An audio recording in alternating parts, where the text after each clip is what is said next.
Isang mapagpalang araw po sa ating lahat. Ako po si Charles at welcome po sa aking daily devotion. Sa araw na ito ating itutuloy ang series na The Power of Vision. Vision shapes our identity.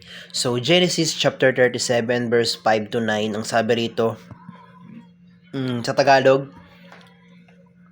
isang gabi na naginip si Jose nang isinalaysay niya ito sa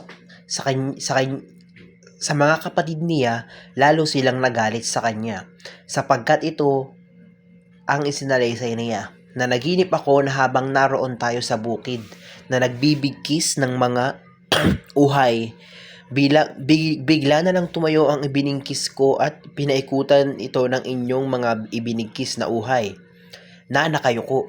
Sabi ng kanyang mga kapatid, ano, magiging hari ka at mangunguna sa amin? Kaya lalo pa silang nagalit kay Jose. So kumbaga dito si Jose, siya yung pinakabatang kapatid.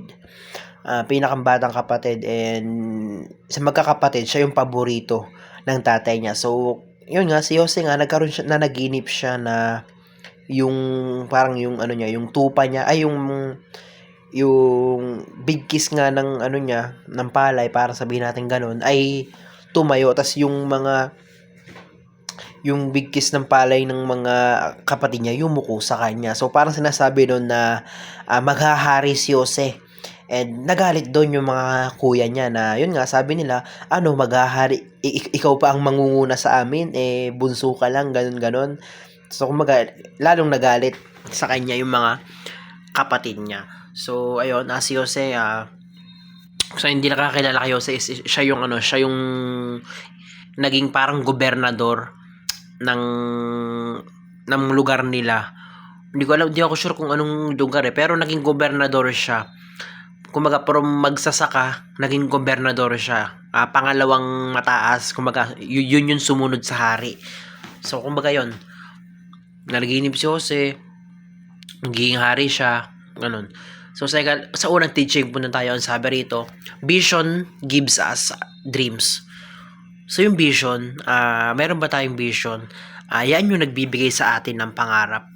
So kumbaga kung nakikita mo na balang araw gusto mong manggamot, balang araw gusto mong gumawa ng mga tulay, kumbaga ganun. Kumbaga yung mga vision na yon, yung mga nakikita natin na yon sa yung mga nai-imagine na yon sa ating mga utak, ay yun yung naglilid sa mga pangarap natin. Tulad nga nun, dahil sa gusto mong gumamot, gusto mong maging doktor, dahil sa gusto mong gumawa ng mga tulay, gusto mong maging engineer. So kumbaga dito yung ginawa kay Jose rin na nalaginip siya or nakikita niya na balang araw magiging hari siya. So naging yun yung pangarap niya. So kumbaga naging yun yung path niya or yung tinahak niyang daan. So ayun, vision gives us dreams. Kapag may vision tayo, nabubuo, nakakaroon tayo ng pangarap. So sa ikalawang teaching, ang sabi nito, vision shapes our identity. So kagaya ni Jose, kumbaga yun nga nakita niya, parang naginip na siya or nakita niya na balang araw magiging hari siya. So kumbaga yung identity na yun, mula pagkabata pa lang, ay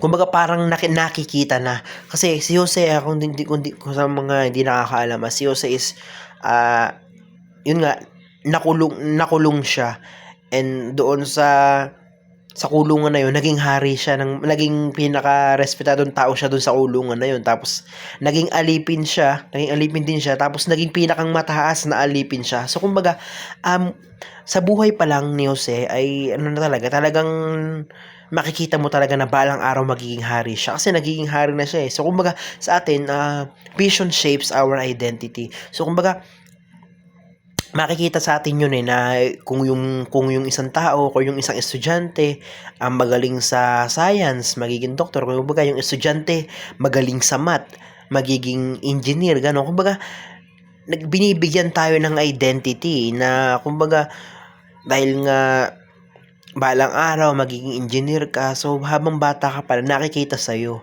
na magaling ka sa math, ganun. So vision shapes our identity. So sa ikatlo, vision carries us truth. Carries us through. So yung vision ay yun yung nagdadala sa atin.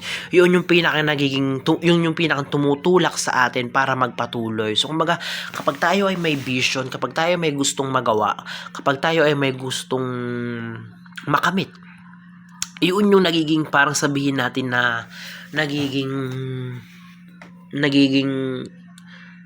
ano tawag, motivation natin tulad noon, kagaya ni Jose, nakita niya, nalaman niya na siya ay magiging hari. So kumbaga yun yung nagtulak sa kanya na balang araw magiging hari ako.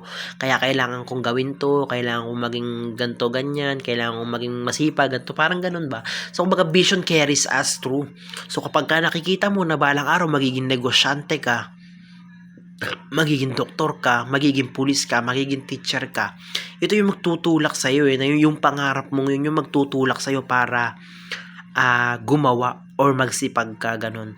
So yun lang, sa unang application punta tayo, sabi rito, paano nga ba natin ito may apply sa ating mga buhay? Embrace your identity as a Christian. Bago ka maging nanay, bago ka maging tatay, bago ka maging doktor, bago ka maging pulis, Kristiyano ka muna. So kumbaga, ma-embrace, no, makita natin, no. So kumbaga, yun muna yung unang manahan or unang makita sa atin is yung pagiging Kristiyano natin, di ba? So yun lang, dapat nakikita sa iyo na yung kunyari yun nga, di ba? Nanay ka, dapat, pero unang-una Kristiyano ka muna So kumbaga dapat makita sa iyo, maging gawin mo yung trabaho mo na sa pamamaraan ng pagiging Kristiyano, sa pamamaraan na naniniwala ka kay Jesus, ganun. So kumbaga, gawin mo yung mga bagay na ginagawa mo ng kalugod-lugod or ng para sa Panginoon. Siyempre nga naman, kapag ginawa mo yung para sa Panginoon, automatic maganda yung resulta. Maganda, kumbaga in a good way. So sa ikalawang application, embrace your identity as a missionary. So tayo, mga missionary tayo. Kung tayo sa pamilya natin, meron pang hindi nakakakilala kay Kristo or meron pang hindi Kristiyano, dapat, kumbaga, yun yung mission natin. Kung ikaw nanay ka, kung ikaw tatay ka, kung ikaw anak ka, tapos meron sa pamilya mo na hindi naniniwala or hindi nakakakilala kay Kristo. So kumbaga, ma-identify mo sana na missionary ka, na dapat yun yung mission mo. May mission ka na makilala si Kristo nung mga tao sa bahay or yung mga kasama mo sa bahay, maging kaibigan, kaklase, yung ganun. So sa ikatlong application, embrace your identity as a conqueror, mananakop. So kumbaga, ang sinasabi rito na sakupin natin, hindi yung literal na sakupin or kumbaga, sakupin natin yung lugar natin or yung bahay natin or kung nasan man tayo bilang mga Kristiyano, bilang mga tagasunod ni Jesus. So kumbaga sinasabi doon na mananakop tayo sa paraan na dinadala natin sila kay Jesus, dinadala natin sila sa Diyos. So ayun, napakarami kong natutunan sa araw na ito. Maraming salamat. Glory to God.